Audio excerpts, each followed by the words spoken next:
بالكم مليكة عاملين ايه؟ يا رب تكونوا بخير. طبعا اول حاجة حطوا اللايك واعملوا كومنت واعملوا اشتراك في القناة عشان ان شاء الله يوصل لكم كل جديد. ان شاء الله بامر الله تبقى القناة مصدر رزق لينا زي ما احنا عارفين. هتعمل ايه النهاردة يا ام مليكة؟ هنعمل سمك. انت يا ام مليكة ما وريكيش حاجة غير السمك. الرز وطبيخ احنا ما بناكلوش، رز وطبيخ احنا ما بناكلوش يا جماعة. فاحنا بنحب مثلا رز وسمك، محشي. انما طبيخ بقى رز ولوبيا وفاصوليا والكلام ده قليل قوي عقبال ما بناكلها، ولو عملت بعمل شويه صغيرين والله برضو يعني ايه بيترموا برضك. ف مش هنكدب على بعض، السمك طبعا مفيد جدا جدا جدا. لو عندك اطفال السمك اصلا يعني هو مفيد، والسمك عندنا رخيص ما نجيبش، نجيبه ونكتر. تعالوا مع بعض نشوف احنا هنعمل ايه ودوت هنقليه. احنا بنبقى مره نعمله صينيه وساعات بنعمله ايه مقلي. وانا على طول انا ممكن اجيب السمك دوت 3 مرات في الاسبوع، يعني السمك كبير بقى صغير، اهم حاجه ان بيبقى فيه سمك. السمك طبعا كله غذاء. تعالوا نشوف احنا هنعمل ايه مع بعض. اول حاجه طبعا انا هعملها وان انا نقيت الرز، هغسله طبعا. احنا الرز عندنا بلدي فلازم يتنقى بقى ولازم يتغسل كويس مره واتنين وتلاته، دون عن الرز اللي هو بيبقى في الشكاير. الرز بتاع الشكاير دوت على طول غسله واحده واقلب على طول. انما هنا الرز دوت بلدي فبيبقى فيه بقى حاجات كتير نقعد ننقي فيه يعني وكده. تعالوا طبعا نخرط مع بعض بس عشان احنا هنعمل رز صيادية. هنخرط بقى مع بعض بصلاية كده، نقعد بقى دموع للصبح. بكره اعمل اكل بسبب البصل ده، يا اما كده يا اما كنت بفرم في الكبة على طول، كبة واقلب على طول. بس هشغل الكبة عشان بصلاية صغيرة، فقلت لا هنشطب بقى طبعا البصلة والسكينة ونرجع ناخدها سوا. كده غسلناها حبايب قلبي. هنعمل بقى الرز الصيادية، ودوت بيبقى من أحلى الرز بصراحة مع السمك، يعني بيبقى ليه نفس كده وليه طعم. أهم حاجة ما تنسوش تصلوا على النبي. أول حاجة طبعا إن شاء الله بأمر الله القناة بتاعنا تكبر بيكوا بأمر الله، ويا رب بس ما يجيبش حاجة وحشة ونفضل سوا مع بعض هنا على القناة، وربنا ولا يجيب فيا لا حاجة وحشة ولا فيكوا ولا اللي بيتفرجوا عليا. هنعمل مع بعض كل حاجة ان شاء الله، بس ربنا ما يجيبش اي حاجة وحشة. مش بنقول هنعيط وهندمع بقى؟ هنعيط وهندمع. البصل انا بصراحة ما بحبوش عشان خاطر، بس سبحان الله هو بيغسل العين. كده خرطنا البصلة بتاعتنا، هنولع عليها بقى. وطبعا احنا هنا انا غسلت الرز عشان ما اطولش عليكم يا حبايب قلبي. غسلت الرز وخليته عسل، وطبعا البصلة هي معانا على النار. ويا جماعة هي مليكة الحلل مش عارفة ايه والكلام دوت. انا يا جماعة متجوزة بقالي 5 سنين والحلل دي شافت معايا السواد يعني. انا والله عندي كمان طقمين حلل، بس بصراحة يعني ادم هي هتقول لا وده ما تطبخوش فيا، حلوة كويسة وماشية معانا وماشية الدنيا يعني. وبعدين مش انا اللي عاملاها، يعني انا جبت حاجة مش انا اللي بوظتها وانا اللي عملتها. كل واحد بيستحمل بقى. البصلة ابتدت تحمر.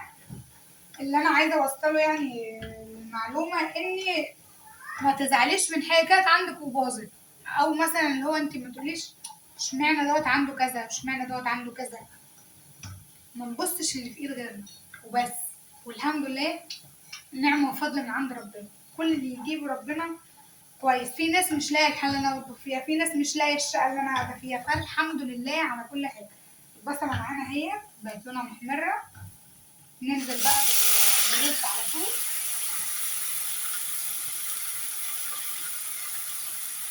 كده كده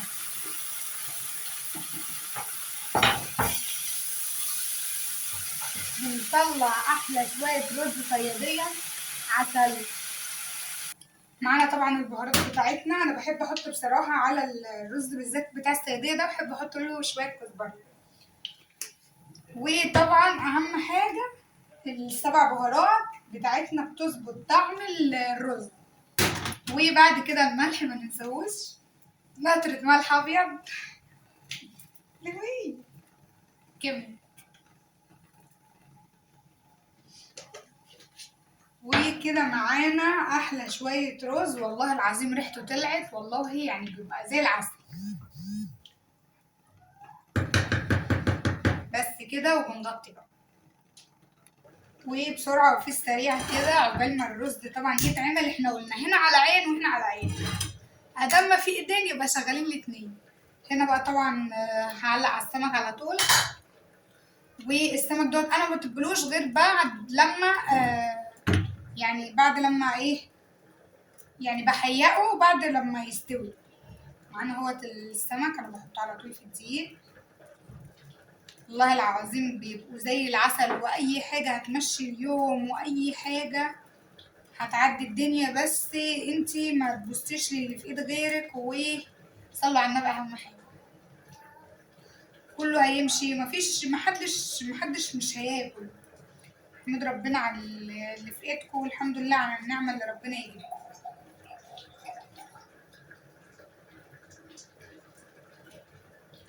اهو طبعا مستنيين لما الزيت يتقدح، هيعملوا رصتين حلوين كده وهتاكلوا لما تتبسطوا هتقولوا بس. هنحط بقى السمك على طول عشان الزيت قدح.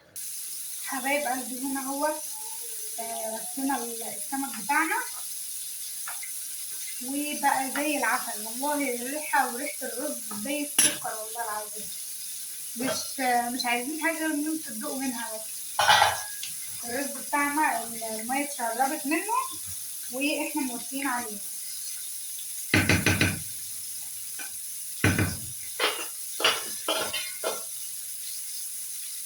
وطبعا حالا بلا هنعمل طبق سلطة حلو كده، عشان طبعا جنب السمك اكيد سلطة، اكيد سلطة. وطبعا هنا هنعمل ايه، دقة السمك.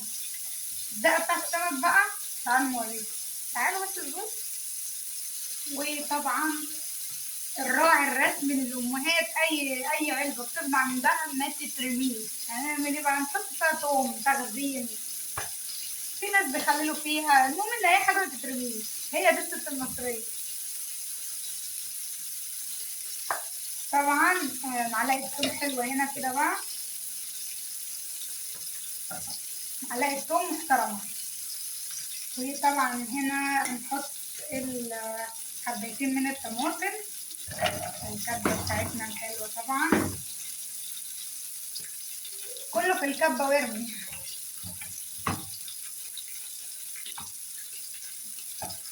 وطبعا قرن فلفل حلو كده، كفاية قرن عشان ميبقاش حراق، عشان احنا معانا أطفال. وطبعا هنا أنا طلعت الرصة الأولانية غدرت بيته وطلعت على طول. هنا بعمل طلعت الرصة طبعا الأولانية وبنحط الرصة التانية. أنا قلت هياخدوا رصتين، احنا كستات مصرية كده.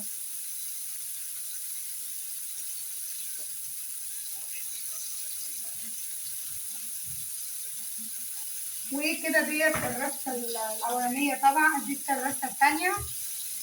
طبعا التتبيلة بتاعت السمك الطماطم والفلفل طبعا والثوم ضربة في الكبة. طبعا هنا أنا معايا عود من الكزبرة بقطعه كده، ما برضاش أضربه في الكبة، احنا بنحبه مخرط كده عشان يبقى ايه على الوش كده. هو يا دوبك عود بس.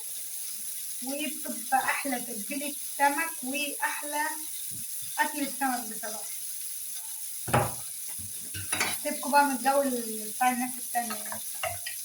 احنا عارفين مش هنفضل على بعض. طبعا هنا كده انا طلعت السمك بتاعنا،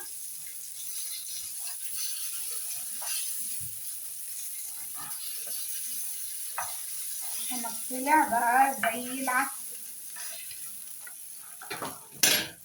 السمك بتاعنا اهوت. هنحط بقى التتبيلة عليه، وطبعا زي ما انتوا عارفين التتبيلة 7 بهارات،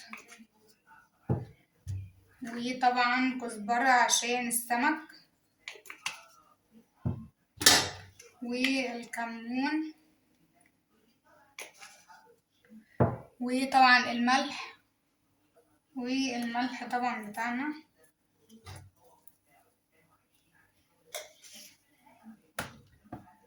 طبعا انا هقلب كل ده كده في بعضه، وهحطه السمك بتاعنا اهوت نتقلب بس كده كويس.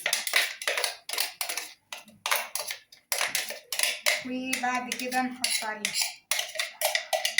مش تسيبوا السمك لما يبرد خالص وتحطه، لا، السمك وهو سخن كده عشان خاطر التتبيلة كلها تتشرب فيه، بيبقى ريحته أجمل يعني. وطبعا التقليبة بتاعتنا القمر.